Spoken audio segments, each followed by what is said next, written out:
What's going on, ladies and gentlemen? Welcome back to the Steel Curtain Call, a show here on YouTube and or Facebook, depending on where you're watching us from, dedicated completely to the Pittsburgh Steelers. I am your host. My name is Patrick. Thanks for joining us tonight, guys. And remember, subscribe to the YouTube channel and like the Facebook page, The Steel Curtain Call. Okay, we did not have any plans of recording an episode here tonight. I was actually going to spend the evening playing my beautiful Nintendo Switch over there, but then a guy named Marcus Gilbert had to screw it all up. In case you guys have not heard, Steelers right tackle Marcus Gilbert has been suspended 4 games by the National Football League for taking performance-enhancing drugs. Shocking news. I don't think any of us saw this coming.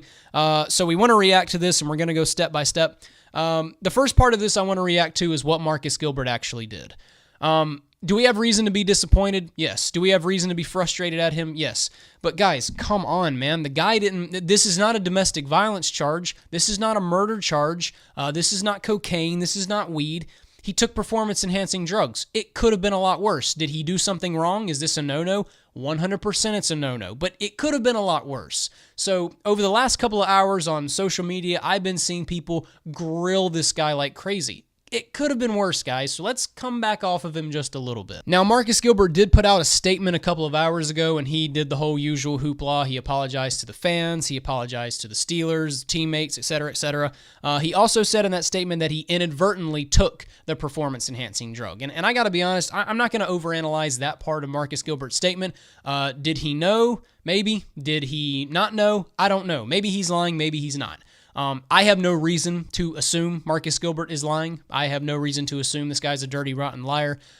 This guy does not have a history of taking performance-enhancing stuff. If this was Barry Bonds, on the other hand, coming forward and saying, I never took a performance-enhancing drug, we'd say, oh, yeah, really, Barry? That guy has a laundry list of stuff on him when it comes to steroids and performance-enhancing stuff. Does Gilbert? No. So I have no reason to assume the guy's a liar. Either way, I'm not going to analyze that part of his statement. I don't know. The point that I'm trying to make is this.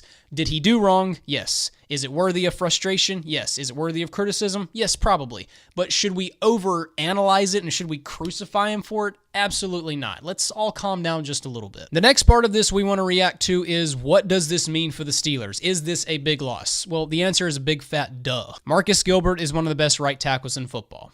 He's recognized by the NFL, Pro Football Focus, other sites out there. It's pretty duh he's one of the best right tackles in football. Everybody knows it. Run blocking, pass protection, Gilbert does it all. He's fantastic at all of it. But one thing we need to keep in mind, guys, is that Marcus Gilbert has not played a lot this season. Marcus Gilbert has missed 5 games. He has missed 5 full games this season due to a hamstring injury. Also, keep in mind, he has only played a little over 200 offensive snaps. And who has started in his place? That would be Chris Hubbard. Chris Hubbard has started at right tackle 6 times this season. And did the Steelers lose all 6 of those games? No, they did not. Did Ben Roethlisberger take multiple sacks off the right side because Chris Hubbard was starting at right tackle? No, he did not. Did the run game suffer? Did Le'Veon Bell suffer because Marcus Gilbert was not at right tackle and Chris Hubbard was there at the time? No, he did not. In fact, I feel like it was the Detroit Lions game where we were praising Chris Hubbard. Mike Tomlin praised Chris Hubbard earlier in the month. Is Chris Hubbard everything that Marcus Gilbert is? Absolutely not. But guys, Chris Hubbard has been doing a fine job at right tackle this season so far. If Ben Roethlisberger was getting sacked multiple times off the right side because Hubbard was starting, then yes, I would be absolutely terrified. I'd be jumping off the cliff. But his performance this season has given me no reason to be terrified. He's been very, very solid. Another optimistic way of kind of looking at this thing is this. Marcus Gilbert has been dealing with a hamstring injury all season long. Now, he's been playing the last couple of games, so you have to expect that his hamstring isn't bothering him too bad, but I'm sure his hamstring is still probably a little bit sore. Well, and maybe this is a weird way of being an optimist, but you have to think that this four-game stretch that he's not going to be there is going to give him some extra time to get that hamstring 100%. And we also have to think about the teams that the Steelers will be playing. They're about to play the Aaron Rodgers-less Green Bay Packers in Heinz Field. We should destroy the Packers this week. That preview show will come later in the week, by the way. Stay tuned. We got the Packers. We play the Cleveland Browns again. We play the Baltimore Ravens again. We play the Texans. We play the Bengals again. Now, we do have to play the New England Patriots again. Am I terrified of that game? Yes, I am. Am I frustrated that Gilbert's not going to be available for that game? Yes. If there's one game where we needed Marcus Gilbert more than anything, it's that game right there. So yes, that game frustrates me. But guys, let's be honest. Even with Marcus Gilbert playing in that game, that's still probably a game that, I don't know, you may want to pencil in an L. I mean, I'm not trying to be that unoptimistic fan. I love my team. Do I think the Steelers have a better chance of beating the Patriots this season? Yes, I do. I think they're better this year than they were last year, and I think they could beat New England this season. But all I'm saying is, even with Marcus Gilbert in that game, that's still probably a game that's you feel a little iffy on. Take that game away.